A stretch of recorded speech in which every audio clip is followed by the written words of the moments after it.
Did you know that this standard was first created by Pedometer Company? So do we really need to take 10,000 steps every day to be healthy? I'd like to tell you about the latest research.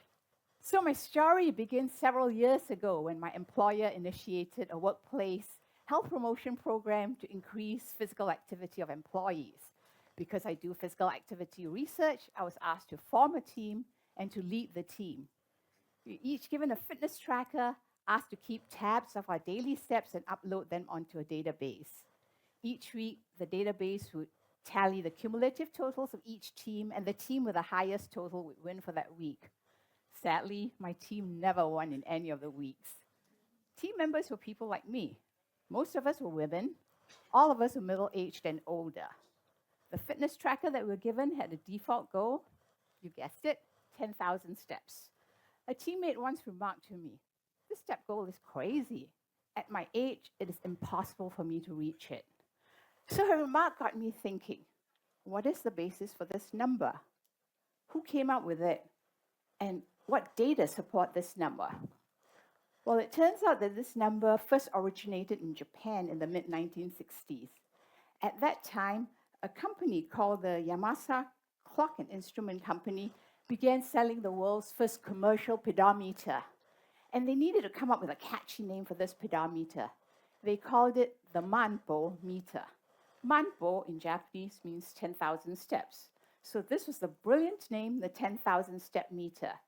You see an advertisement from that era where you could buy the device in white, black, beige, or red.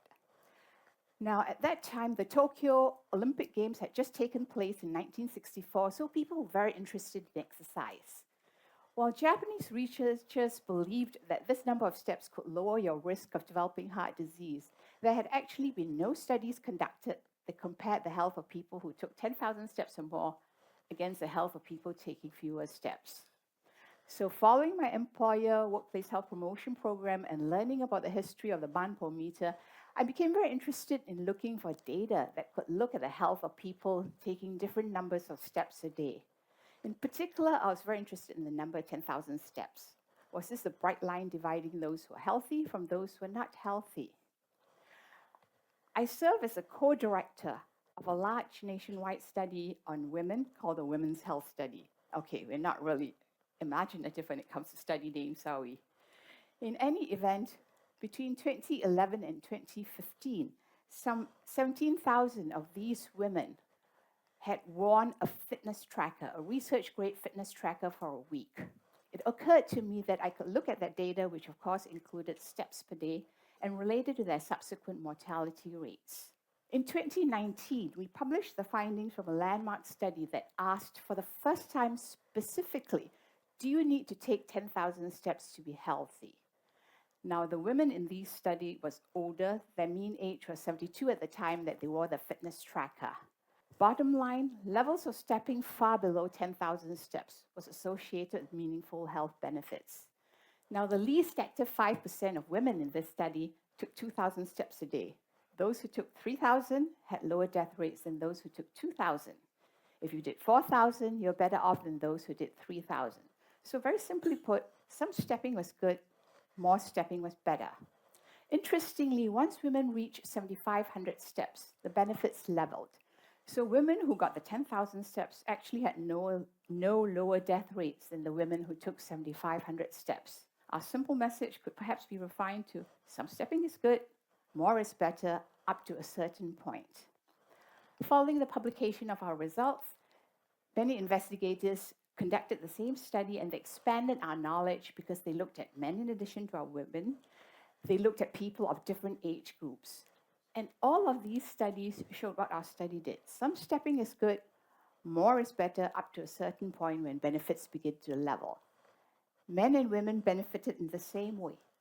However, there appeared to be a difference by age, and the difference occurred in where the point of leveling occurred.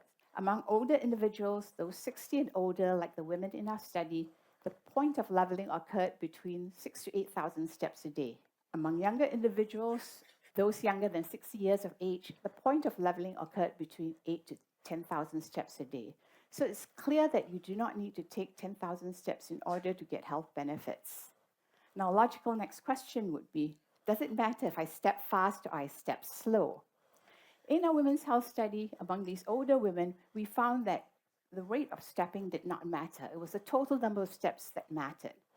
So if you took two groups of women with the same number of total steps, the group that stepped faster had no lower death rates than the group that stepped slower.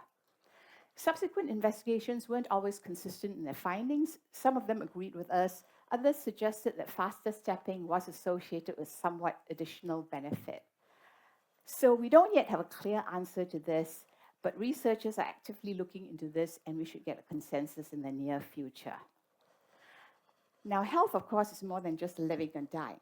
What do we know about stepping in relation to developing heart disease, cancer?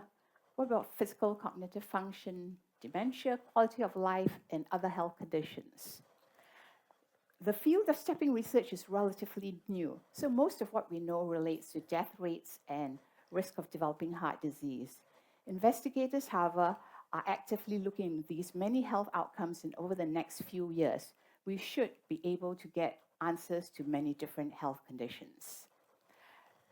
So for many individuals, you can get the 10,000 steps, and if that's your goal, more power to you. I'm in no way disrespecting this number.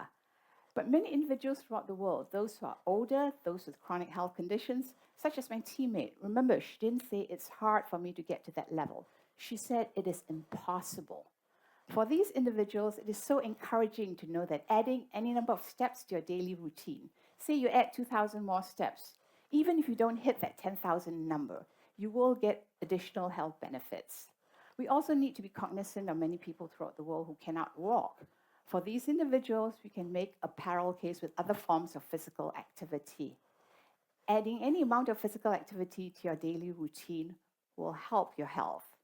So for all of us, let's keep stepping, let's keep moving so that we can add years to our life and life to our years. Thank you so much.